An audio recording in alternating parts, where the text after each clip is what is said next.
दोस्तों जय भीम जय भारत नमो बुद्धाय। आप सभी का हमारे YouTube चैनल अम्बेडकरवादी एवं प्रकृति प्रेमी ऑफिशियल चैनल में हार्दिक स्वागत एवं अभिनंदन है।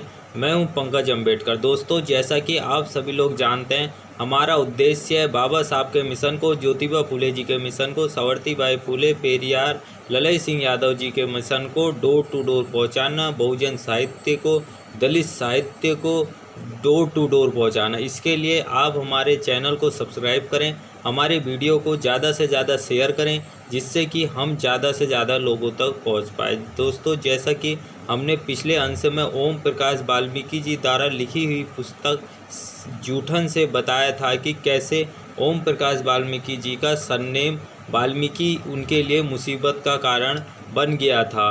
वाल्मीकि के कारण भी उनके साथ जगह जगह भेदभाव हो रहा था। कुछ पढ़े लिखे दलित भी उनके साथ भेदभाव कर रहे थे कि भाई इसके वजह से कोई हमें ना वाल्मीकि समझ ले कि भारत में ऐसी जाति प्रथा विद्यमान थी और आज भी विद्यमान है। दोस्तों आगे की कहानी शुरू करते हैं।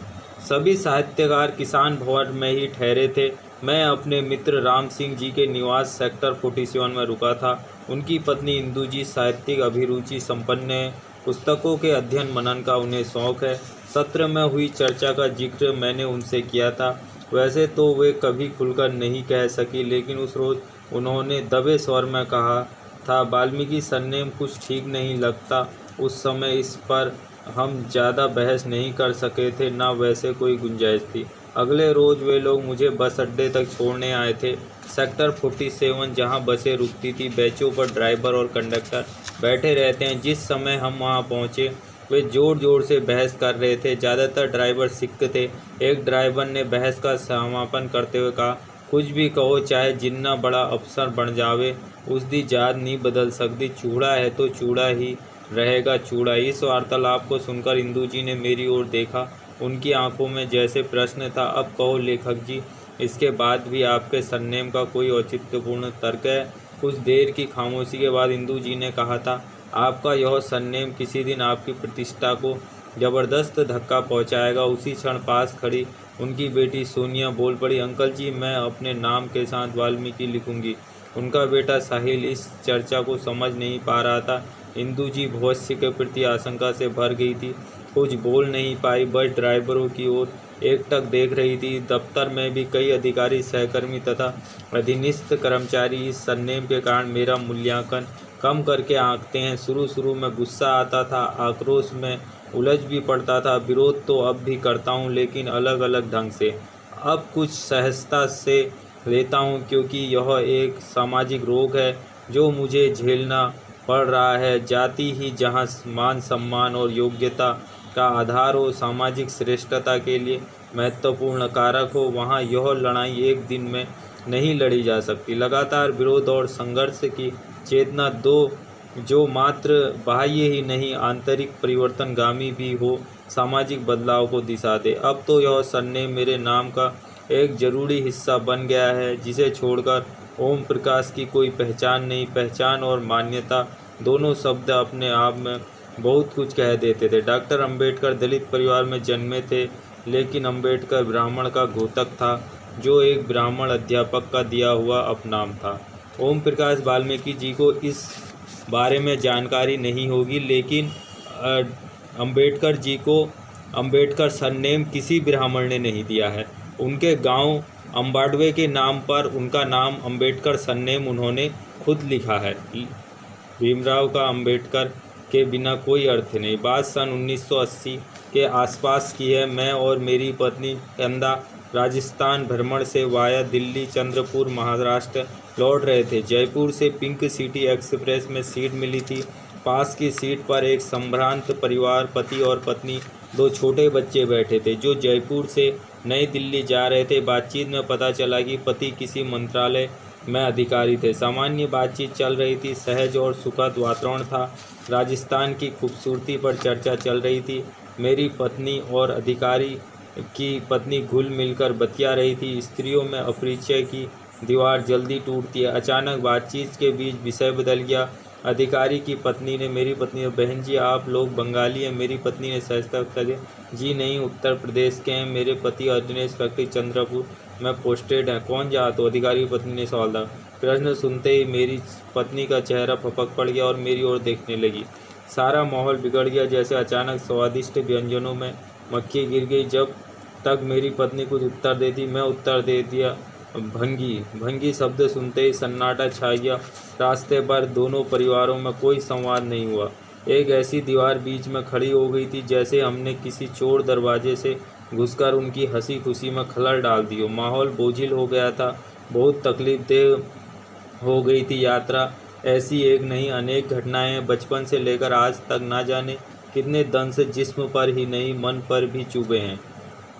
इस घृणा देश के पीछे कौन से ऐतिहासिक कारण हैं? जब भी वर्ण व्यवस्था को आदर्श मानने वाले और हिंदुत्व पर गर्व करने वालों से पूछा तो सीधे उत्तर देने के बजाय बात को अक्सर टाल देते हैं या नाराज हो जाते हैं। ज्ञान की बड़ी बड़ी बातें कहेंगे लेकिन इस सच्चाई को स्वीकार नहीं करेंगे कि आदमी को जन्म के आधार पर मानवीय मूल्यों से वंचित रखना किसी भी तरह न्याय संगत नहीं है। सवर्णों के मन में कई प्रकार के पूर्वाग्रह हैं जो आपसी संबंधों को सहज नहीं होने देते हैं। भारतीय समाज में जाति एक महत्वपूर्ण घटक है। जाति पैदा होते ही व्यक्ति की नियति तय कर देती है। पैदा होना व्यक्ति के अधिकार में नहीं होता। यदि होता तो मैं भंगी के घर पैदा क्यों होता, जो स्वयं को इस देश की महान सांस्कृतिक धरोहर के तथाकथित अलंबरदार कहते हैं।